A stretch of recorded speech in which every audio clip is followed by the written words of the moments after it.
everybody, welcome back to another video. My name is Phil the cartoonist, and in this particular video I want to build upon the last video that I did earlier this week, which was drawing a cartoon dragon.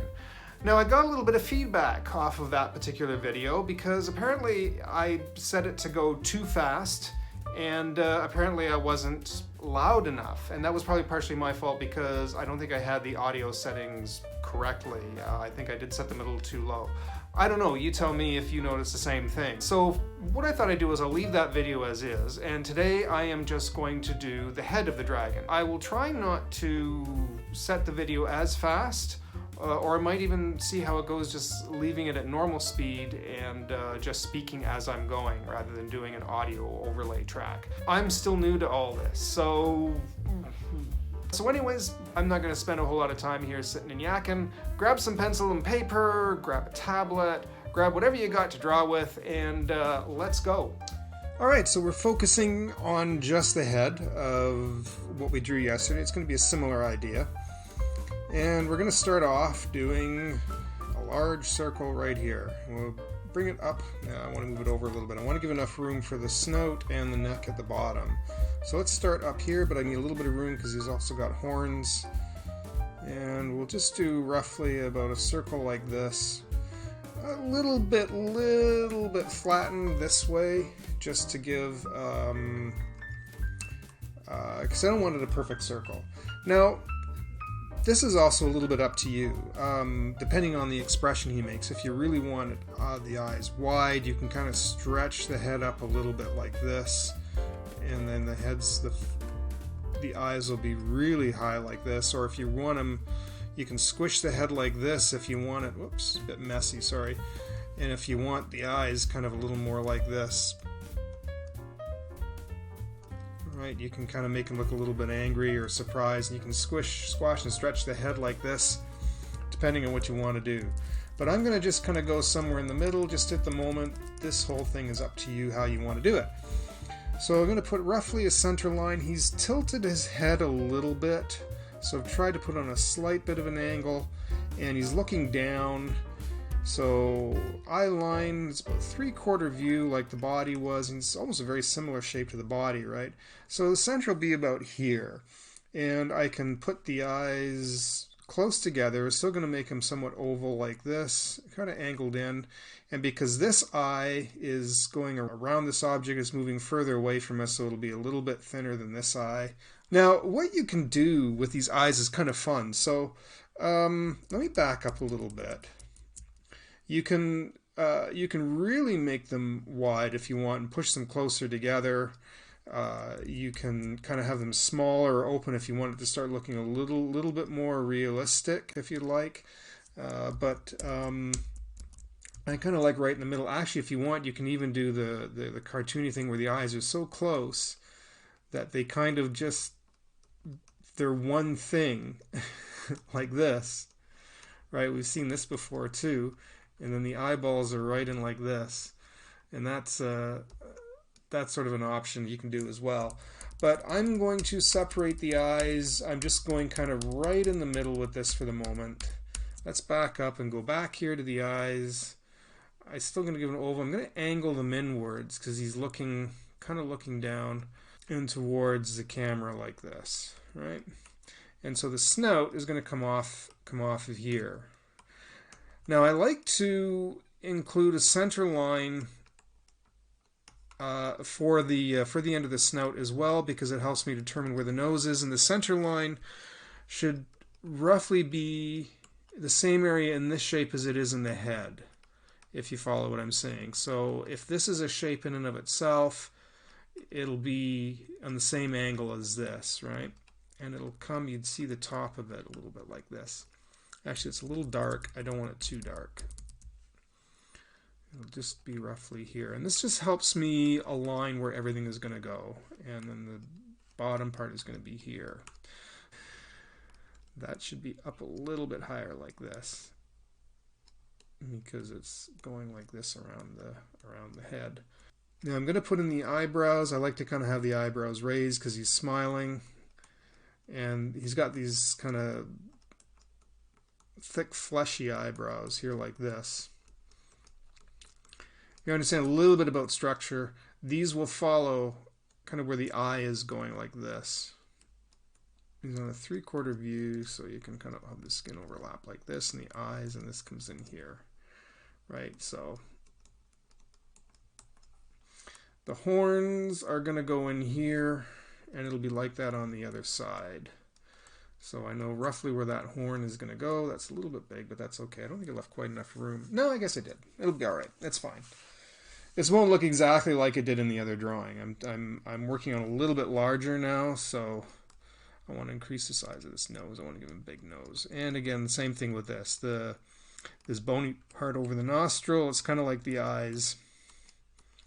And then he's going to have a little bit of a dip here in the mouth to give it a little pointy front of the mouth. And I'm doing a bit of an S wave like this. Let me back up a little bit. Sorry, because it should come down under the nostril.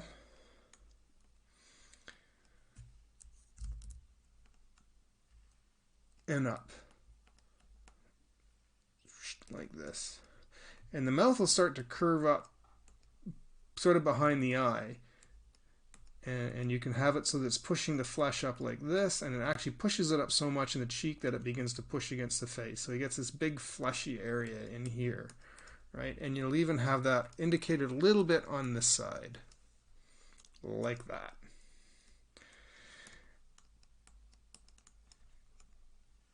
And remember I said yesterday I didn't really give him too much of a chin because it gives him a little bit of a dopier look.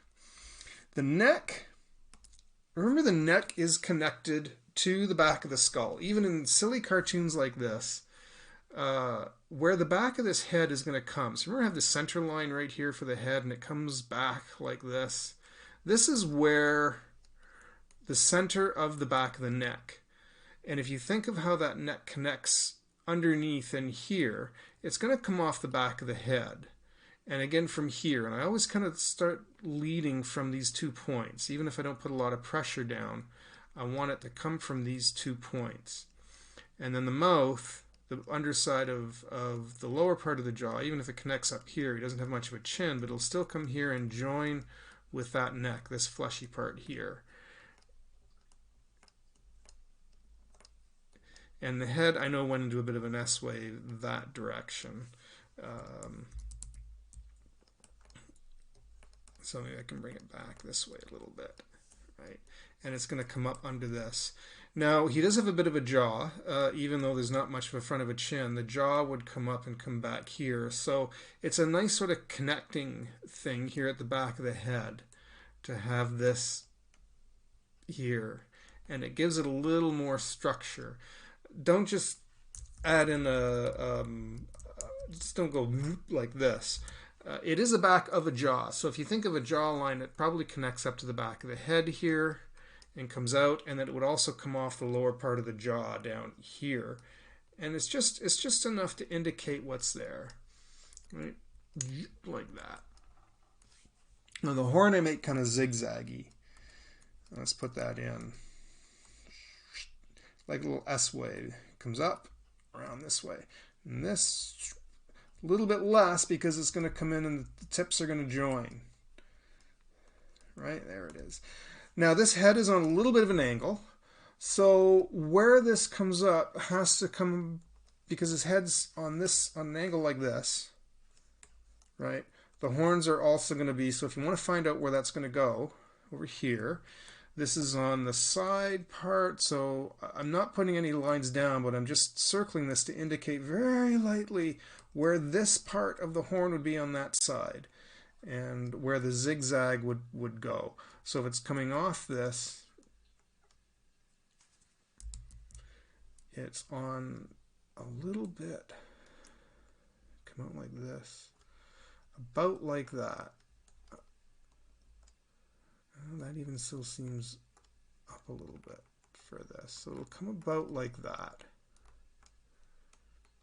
I think. Yeah, close enough. I don't want to spend a whole lot of time on it.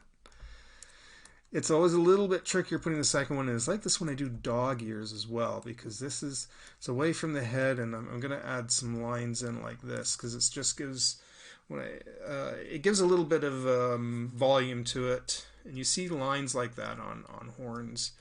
And to add it in here just helps to give show the direction of that. And it's the same with this. It'll be the other way because it's like this bottom line where it connects just keeps following up and around and up to the tip, which sort of points up that way. So there you go. You pretty much got it. This center line up here, if you want to add in the little knobby things on his head. Oops. Remember, this goes up this way, so it's going to connect there, and there'll be another one this, and then it'll just keep following down. Actually, what we indicated earlier, this back center line follows his spine, so the center of his neck at the back is over here somewhere if he was transparent, and that's what these would follow off of. So it's not connected right here, because this would be, he's on a 3/4 view, this would be this right here is sort of the side of his neck. This very light line here is the center. So I'm thinking these things as they come down have to join with that line.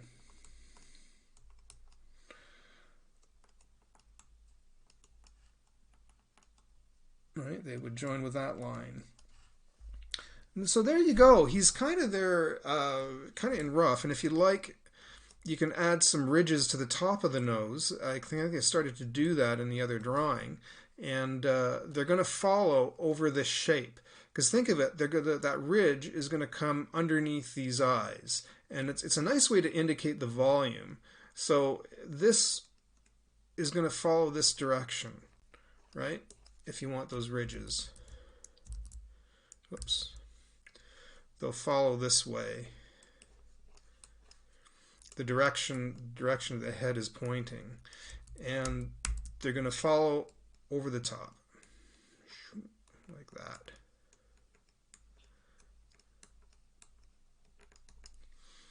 Now, I am going to keep inking this, and this is where the video will start to get a little bit longer, but it's up to you if you wish to follow along. I'm going to add another layer, and I want to change the opacity on this layer to turn it down a little bit. So let's pick a ink. We'll just stick with a G pen. I'm not going to go overly fussy. I want to see how... Well, I need to go on the right layer. I'm going to lock this one because I have a bad habit. I am terrible for starting to draw on the wrong layer. So I've learned to start locking them so I don't do that. And yeah, that should be just fine, I think. Oh, I forgot to add something on this. I'm going to add it in the inking. But on the horn, I'm going to add a little bit of a fleshy part around the horn where it comes out. And then that helps kind of give it an area where it joins. So let's see, where should we start? I'm going to start right with the eyes at the beginning.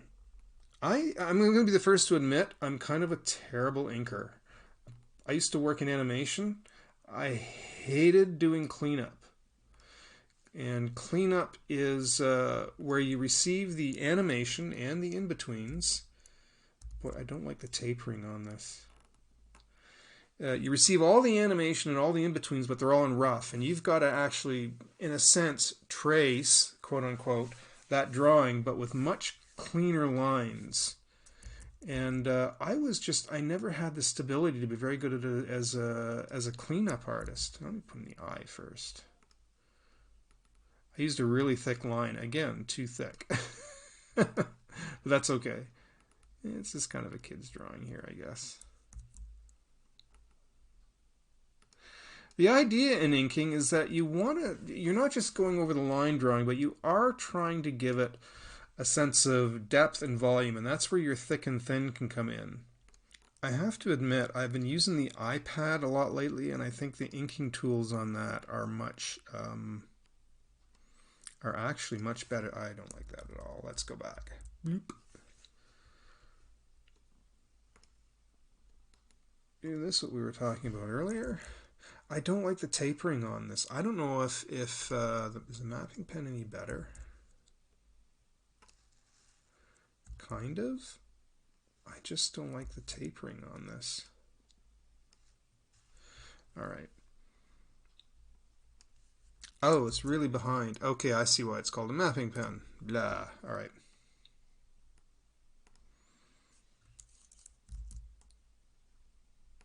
And inside, I'm going to make this really dark here, and it gives them a little bit of this in here gives them a little bit of like the fleshy part inside the nose that you can see.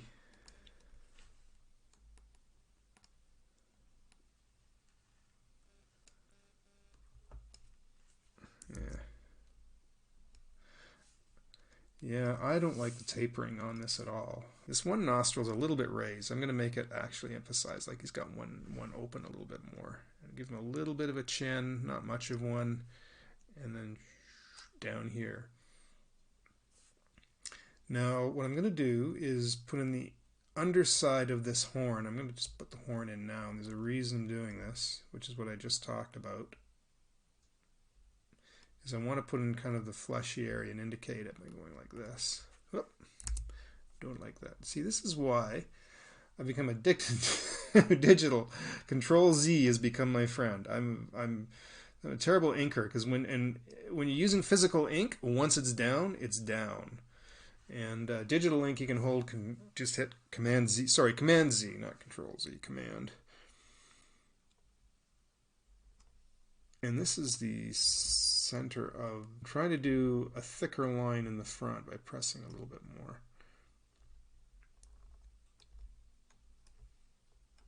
And then here's the back of the head here. This will be like the part of the lip for the skin of this horn.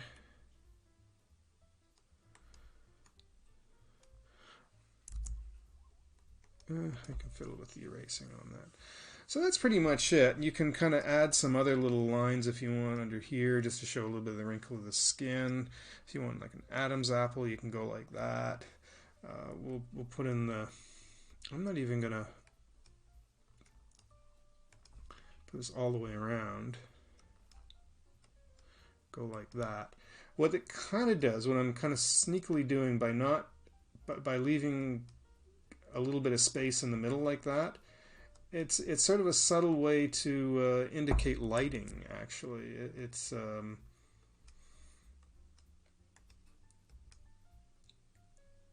you can see it kind of makes it look like he's got a highlight through that middle part.